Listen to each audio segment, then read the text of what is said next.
Friends నమస్తే. Welcome to my channel Sunitha Garapati spirituality at the rate of 1051. గురు బ్రహ్మ, గురు విష్ణు, గురుర్దేవో మహేశ్వరః. గురు సాక్షాత్కారం పరబ్రహ్మ. తస్మై శ్రీ గురువే నమః.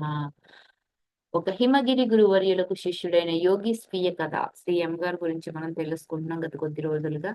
ఎందరో మహానుభావులు, అందరికీ నా వందనాలు. ఫ్రెండ్స్, ముగ్గురు సన్యాసుల గురించి 11వ అధ్యాయం మనం తెలుసుకుంటున్నామండి. అందుట్లో మనం స్వామి అభేదానంద స్వామి గారి గురించి తెలుసుకుంటున్నాము. ఆయన మరి ఈయనకి ఆ కృష్ణుడి యొక్క మధుర భావంలోకి ప్రవేశించమని ఆయన ఆదేశించటం, అలాగే ఆయన ఈయన్ని ఆశీర్వదించడం, ఇవన్నీ మనం నిన్న ఎపిసోడ్‌లో చూసాము. ఈరోజు మరి అలాగే శ్రీ అమ్మగారు ఆయన కూడా ఆయన కృష్ణుడి యొక్క ఎవరైతే మరి గోపికా స్త్రీలు ఉన్నారో వాళ్ళలో ఈయన కూడా ఒక్కడే అని తెలుసుకున్నాడు ఒక జన్మలో. నెక్స్ట్ మరి మనం కంటిన్యూ చేద్దామండి. నా సహచరిలో ఒకతే ఇక్కడ ఈ అద్దంలో ఒకసారి చూసుకుని నీ రూపాన్ని సరిదిద్దుకో అంది. నాకో గుండ్రని అద్దం చేతికి అందించింది. దాంట్లో నగలు పెట్టుకున్న అందమైన పడుచు నన్ను చూసి నవ్వుతూ ఉన్నట్టు చూశాను. తటాలున నేను కలవరపడ్డాను. అద్దంలో నా బుగ్గలు సిగ్గుతో ఎర్రబడ్డాడా అని చూశాను.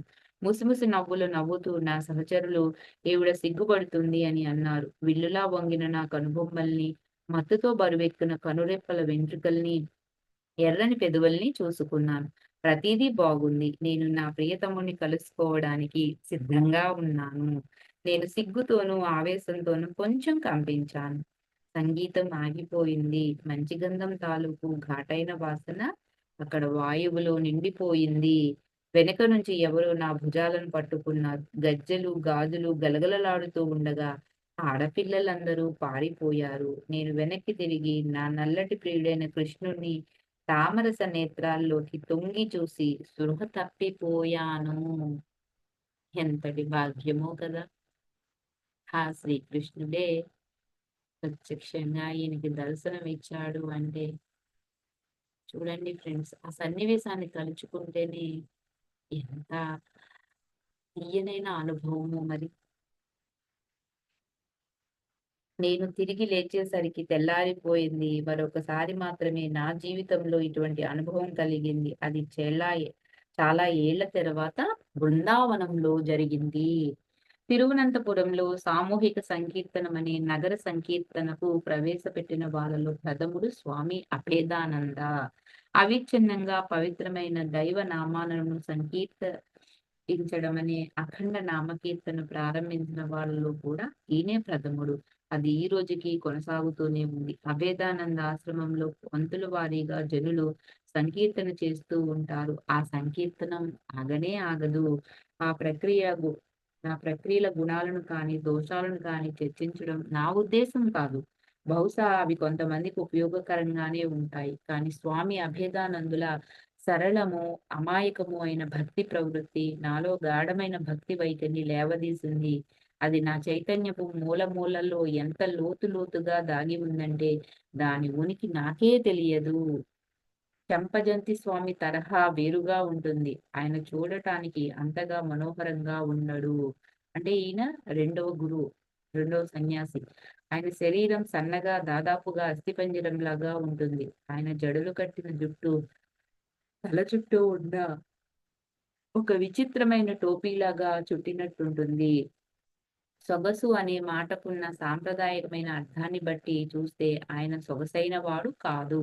ఆయన చాలా తక్కువగా మాట్లాడుతాడు. రోడ్డు మీద ఎవరైనా ఆయన్ని కలుసుకుంటే పిచ్చివాడని పొరపాటు పడవచ్చు. ఆయన మామూలుగా తన నడుము చుట్టూ ఒక తెల్ల తువాలు చుట్టబెట్టుకుని చిన్న పూరి గుడిసెలో నేల మీద కూర్చుని ఉంటాడు. చెంపజంతి అనేది ఒక కుగ్రామం పేరు. అది తిరువనంతపురం పొలిమేరల్లో ఉంది. అది శ్రీ నారాయణ గురువు జన్మస్థలంగా అప్పటికే ప్రసిద్ధమయ్యింది. నేను ఫ్రీ డిగ్రీ చదివిన మా లయోలా కాలేజీ చెంపజంతికి పెద్ద దూరమేమీ కాదు. అంచేత ఒక మధ్యాహ్నం ఆ స్వామిని కలుసుకోవచ్చునని అక్కడికి నేను వెళ్ళాను. అప్పటికి మేము ఒక కొత్త ఇంటికి మారిపోయాం. అక్కడ మా ఇరుగు పొరుగు వాళ్ళలో ఒకరు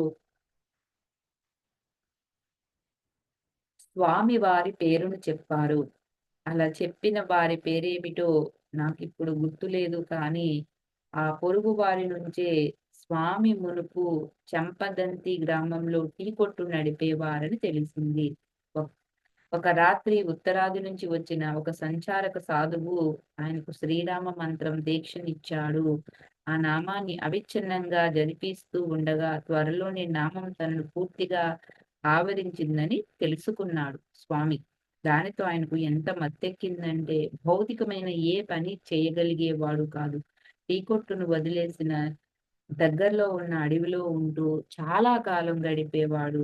కొన్ని సమయాల్లో రామభక్తుడు, వానర రూప దేవుడైన హనుమంతుడి భావం ఆయనను ఆవరించింది.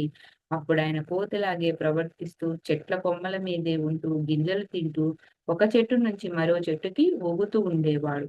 తన దేవుడైన రాముడి దర్శనమైన తరువాత చెట్ల మీద నుంచి కిందకు వచ్చి, రాములు వారి చిన్న గుడి పక్కనున్న పూరి గుడిసెలో ఉండటం మొదలుపెట్టాడని చెప్తారు. ఆయనను కలుసుకోవడానికి అక్కడికే నేను వెళ్ళాను. గుడిసె అవతల ఒకానొక మనిషే ఉన్నాడు. నేను నా ఉద్దేశాన్ని వివరించగానే అతను గుడిసెలోకి వెళ్లి చిటికలో తిరిగి వచ్చాడు. "నువ్వు లోపలికి వెళ్ళవచ్చు" అని మామూలుగా అన్నాడు. మట్టి, ఆవు పేడలతో చేసి అలికిన ఎత్తైన వేదిక మీద వేసిన వెదురు చాప మీద కూర్చుని దుర్బలంగాను, జడలు కట్టిన జుట్టుతోనూ ఉన్న స్వామిని చూశాను. "రా" అని ఏ రకమైన భావనాపూర్వక పరిచయాలు లేకుండానే నాకు సైగ చేశారాయన. నేనాయన దగ్గరకు వెళ్ళాను. "కూర్చో" అన్నారాయన. ఆయన ఎదురుగుండా నేను కూర్చున్నాను. నా వైపు తీక్షణంగా చూస్తూ "రామాయణం" అని అన్నాడాయన. నేను చదివాను. కానీ నేను అని చెప్తూ ఉండగా మధ్యలోనే నన్ను ఆపుతూ "అది సరిపోదు" అని అన్నారు. మిగతాది రేపు కొనసాగించుకుందామండి. చక్కగా నన్ను ఆదరిస్తున్న అందరికీ, ఆధ్యాత్మిక బంధువులందరికీ, నా ఆత్మ బంధువులందరికీ కూడా నా ధన్యవాదాలు తెలియజేస్తున్నాను. ఒక హిమగిరి గురువులకు శిష్యుడైన యోగి స్వీయ కథలో ఒక్కొక్క అధ్యాయంలో మనం ఒక్కొక్క గురువు గురించి తెలుసుకుంటున్నామండి. ఇది ప్రతి ఒక్కరికి తెలియాల్సిన జ్ఞానం, విజ్ఞానం అందరికీ అందించాల్సిన బాధ్యత మన మీద ఉంది. చక్కగా మీరు వినండి, లైక్ చేయండి, షేర్ చేయండి, సబ్స్క్రైబ్ చేసుకోండి. అందరికీ కూడా ఈ యొక్క వీడియోస్‌ని షేర్ చేయండి. Thank you. Thank you for watching. మళ్ళీ రేపటి క్లాస్‌లో కలుసుకుందామండి. అప్పటి వరకు అందరికీ కూడా ధన్యవాదాలు.